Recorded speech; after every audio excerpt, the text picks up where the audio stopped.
আপনাকে লাল বল আর খুঁজে দেখেন গেলের কালা বল মনে হয় আশেপাশে আছে। কালা বল?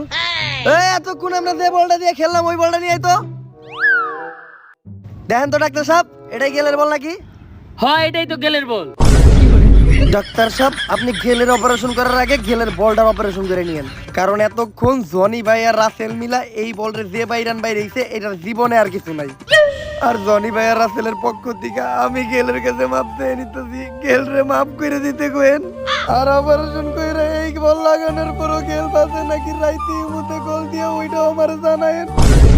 গেলের লোকে কাজটা খুবই খারাপ হইছে, কাজটা গেলের লোকে খুবই খারাপ হইছে। আর এদিকে এটার বদলা মনে রাসেল নিতে বলে বলে 6 বাহ সেঞ্চুরি করে ফেললো রাসেল। সেঞ্চুরি করে রাসেল খুব ঘাইমা গেছে, রাসেল গাম মুছতেছে গেঞ্জি দিয়া, কিন্তু এইটা কি?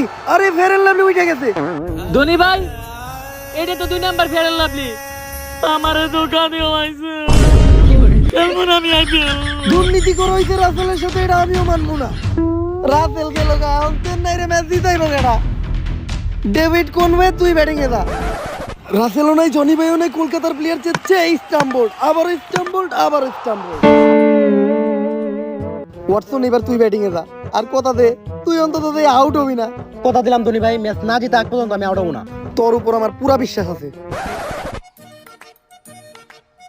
ধনী ভাই কোনো চিন্তা করেন না, ম্যাচ আমি জিতামু। পুরা 20 ওভার শেষ না হওয়া পর্যন্ত আমি মার থেকে উঠুম না। ওয়াটসনের